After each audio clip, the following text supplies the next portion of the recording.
आगे आदिवासी गांव में एक बालक जन्म लेने वाला है जो कुछ ही देर तक जिंदा रहेगा। वह बालक तेरे प्रश्न का उत्तर दे सकता है। राजा बड़ा बेचैन हुआ। बड़ी अजब पहेली बन गया। मेरा प्रश्न, उत्सुकता प्रबल थी। राजा पुनः कठिन मार्ग पार कर उस गांव में पहुंचा। गांव में उस दंपति के घर पहुंचकर सारी बात कही।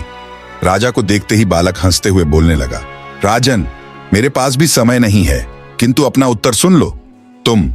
मैं और दोनों महात्मा 7 जन्म पहले चारों भाई राजकुमार थे। एक बार शिकार खेलते खेलते हम जंगल में 3 दिन तक भूखे प्यासे भटकते रहे। फिर घने जंगल के बीच एक अकेला वृक्ष खड़ा था जिसकी शाखाओं पर सिर्फ 4 फल लगे थे। चारों भाइयों ने एक एक फल तोड़ा। जैसे ही खाने बैठे कि भूख प्यास से तड़पते हुए एक महात्मा वहां आ गए।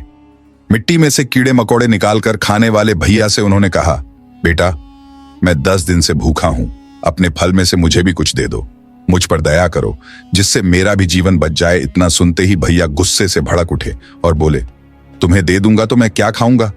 कीड़े मकोड़े, चलो भागो यहां से। वे महात्मा लहू को अपने हाथ से चाट रहे भैया के निकट आए। उनसे भी अपनी बात कही, किंतु उन भैया ने भी महात्मा से गुस्से में आकर कहा कि बड़ी मुश्किल से प्राप्त ये फल तुम्हें दे दूंगा तो क्या मैं अपना ही खून पीऊं? भूख से लाचार वे महात्मा मेरे पास भी आए, मुझसे भी फल का आधा हिस्सा मांगा, किंतु मैंने भी भूख में धैर्य खोकर कह दिया कि चलो आगे बढ़ो, मैं क्या भूखा मरूं। अंतिम आशा लिए वो महात्मा, हे राजन, आपके पास भी आए, दया की याचना की।